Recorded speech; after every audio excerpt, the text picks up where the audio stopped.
She forgave him in 6 months. She hasn't spoken to Layla in 2 years. Make of that what you will.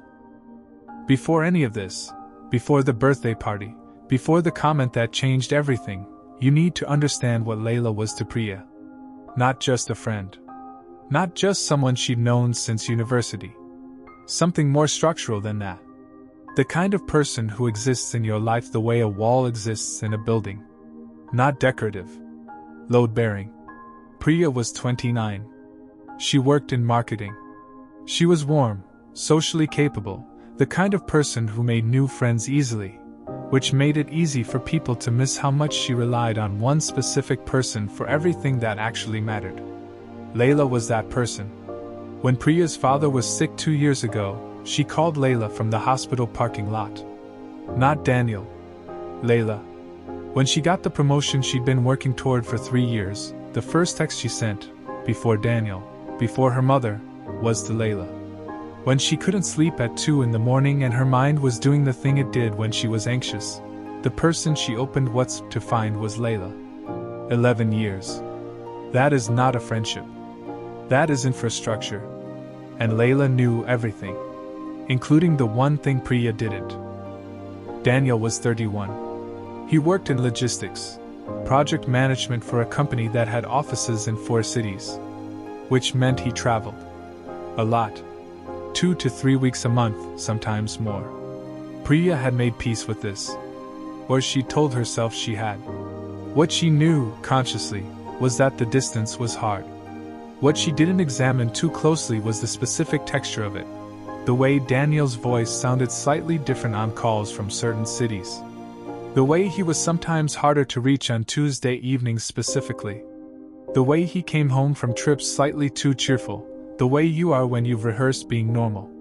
She didn't examine it because she trusted him. And because she had Layla. Layla was what made the distance manageable. Dinner when Daniel was away. Long phone calls. The ongoing shared project of being each other's most consistent presence. Looking back, Priya will tell you that Layla never once said anything negative about Daniel. She supported the relationship completely.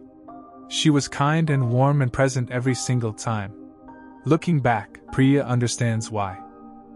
For 8 months, while Daniel was away, Layla knew something. Priya does not know how it started, whether Layla stumbled onto it by accident, whether Daniel told her, whether she pieced it together from something she saw. She doesn't know. She has never asked. She does not think she ever will. What she knows is that for 8 months, they had dinner every 2 weeks, usually on Tuesdays. And that during those dinners, Layla asked about Daniel with the same warmth she always had. Asked about the relationship. Asked whether Priya was happy. Priya was happy. She said so, every time. And Layla listened. This is the part that costs Priya sleep. Not what Daniel did. She can construct a narrative around that. Attraction, opportunity, weakness, a person who made a mistake.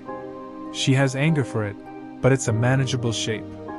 What she can't fit into any narrative she's tried is the image of Layla, sitting across from her at those Tuesday dinners, asking if she was happy, and knowing she wasn't. It came apart at Simran's birthday party. Simran was a mutual friend, someone Priya had known since her mid-20s, someone in the same extended social circle that Priya and Layla both moved in. A rooftop bar. Late April. 40-something people. The kind of party where you spend most of your time navigating who you should catch up with. Priya had a drink. She was in a good mood. Daniel was home that week.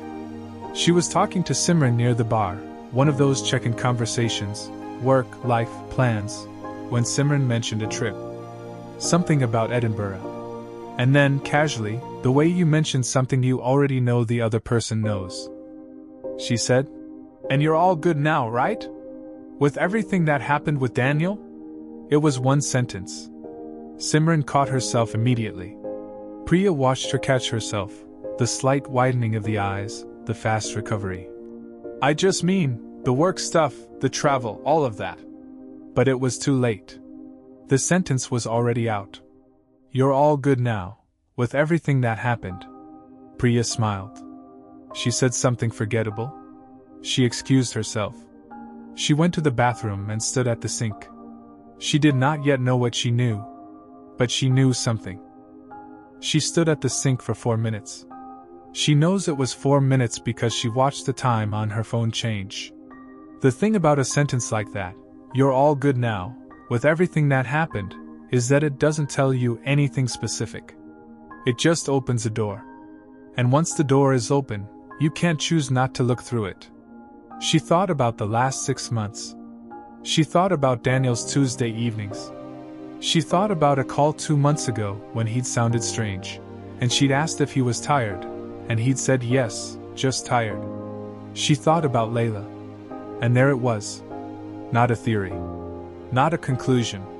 Just a weight settling somewhere in her chest that she recognized, not from this situation, but from the general category of when you know and don't want to know. She washed her hands. She dried them. She went back to the party. She found Layla on the other side of the roof and stood next to her and talked about something, she can't remember what, and watched Layla's face for the rest of the evening. She didn't say anything. She went home. She didn't say anything to Daniel either. She asked Daniel 3 days later. Not at the party. Not that night. She needed 3 days to know exactly what she wanted to ask and how she wanted to ask it. She wasn't wrong. He didn't deny it. He didn't construct an elaborate story. He said there had been someone, a woman he met on a job in Leeds 8 months ago. He said it had ended 5 months ago. He said he was sorry. He said he'd told no one. Priya stopped him. She said, Layla knew. The pause that followed, the specific quality of that pause, told her everything she needed to know. He said, I didn't tell her. Which was not the same as Layla not knowing. She asked him how. He said he wasn't sure. He said maybe Layla had seen something on his phone once when he'd left it unlocked. He said he'd known that she knew and that he'd been. He didn't finish the sentence. Relieved, Priya thought. He'd been relieved. Because if Layla knew and said nothing, it meant someone in Priya's corner had decided she didn't need to know. And somehow that made it more manageable for him. She asked Daniel to sleep on the couch. She picked up her phone. She put it down. She didn't call Layla that night. She called Layla 4 days after the party. Not the same day. Not the next morning. She needed 4 days because she needed to go in without expectations. She'd made that decision consciously. Don't decide what you want from this conversation before you have it. Layla answered on the second ring. She said, Hey, you okay? I've been thinking about you. The sentence had a particular quality that Priya only identified later. I've been thinking about you. Not a standard check-in phrase. Something more specifically loaded. As if Layla had been waiting. As if she'd been calculating. Priya said, Can we meet? They met the following evening. And for the first 8 minutes of the conversation, Priya said nothing about it. She asked about Layla's week. She listened to the answers. She watched Layla be warm and present and normal, which, now that she understood what was underneath it, was its own particular form of devastation. Then she said, How long did you know? Layla's face did not crumple. She did not cry. She looked at Priya for a long moment with an expression that Priya has never been able to fully describe. Not guilt exactly. Not relief.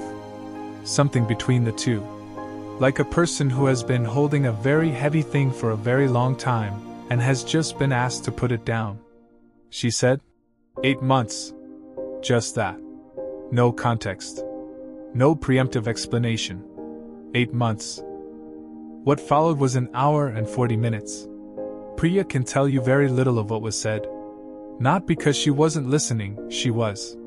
But because the specific words mattered less than the architecture of what she was learning. Layla had seen something on Daniel's phone. Not by looking, by accident, a notification appearing on screen when she'd been sitting nearby. She hadn't gone looking. She wants that noted. She said she told herself it might be nothing. Then she said she'd found out it wasn't nothing and had told herself that it wasn't her place. Then she said, and this is the part Priya returns to, that she told herself she was protecting Priya. that she'd been waiting for it to end on its own. That she hadn't wanted to be the person who destroyed everything. That she'd thought, in some version of logic that she acknowledges now makes no sense, that if she kept showing up, kept being present, kept being there, it would somehow be enough. Priya listened to all of this. And then she said, "You kept asking me if I was happy." Layla said yes. Why? In the months that followed, Priya and Daniel went to couples therapy. It was Priya's suggestion. She did not make it out of hope exactly, more out of a commitment to not making decisions from a place of pure devastation. She wanted to understand what had happened well enough to decide clearly. They went for 6 months. There were sessions that felt like progress and sessions that felt like sitting in a room with a stranger who knew too much about her. In the end, she stayed. She tells people it was a complicated decision. She tells herself it was the right one, most days. What she says when she is being most honest, to herself, to her therapist, to the one friend she eventually told, is that she was able to construct a story around Daniel. She could place him in the category of someone who made a terrible mistake and has been trying, genuinely, to be someone different since. She doesn't know if the category is accurate. But it's a container that holds. With Layla, there is no container. Because what Layla did wasn't a moment of weakness. It was a sustained choice, made repeatedly, across 8 months, at dinner tables, on phone calls, in the quiet of their friendship. It wasn't failure of character in a single instance. It was a policy. And Priya doesn't know how to hold that. She didn't see Layla again after that conversation. There was a period, in the early months, when Layla reached out. Messages, initially frequent then less so. A voicemail once. A birthday message in month 4 that Priya read 3 times and didn't reply to. She doesn't know what she would say if she saw her now. This is the part she finds hardest to explain to people. She doesn't hate Layla. She's thought about it enough to understand Layla's logic, which is one of the things that makes it harder rather than easier. She can see exactly the sequence of rationalizations. The "maybe it'll end." The "it's not my place." The "I'm protecting her." She can see how a person arrives there. She can even see how a person who loved her could arrive there. But she also can't reconcile the image of those Tuesday dinners. The warmth. The "are you happy?" The intimacy that was real and borrowed and self-protective all at once. The friendship was real. She doesn't doubt that. But it turns out real isn't the same as honest. And Priya has come to believe, slowly and at some personal cost, that a friendship without honesty isn't a friendship at all. It's a comfort. And she'd had enough comfort. 2 years later, she and Daniel are still together. It's different from what it was, not better or worse in any clean sense, just different. They have sessions occasionally, when something needs working through. She thinks of it less as a wound now and more as a scar.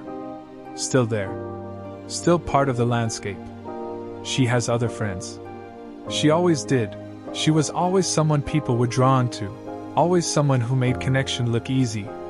But she notices, sometimes, the way she holds new friendships at a slight distance. The way she gives them warmth but not quite weight. She doesn't think that will be permanent. She thinks she's still working out what the weight should feel like now that she knows what it cost. She thinks about Layla sometimes. Not with anger. With something more like grief. The particular grief of losing something that was real and finding out it was also incomplete. She thinks, I still miss her. And then she thinks, I miss the version of her I thought she was. And those are not the same thing.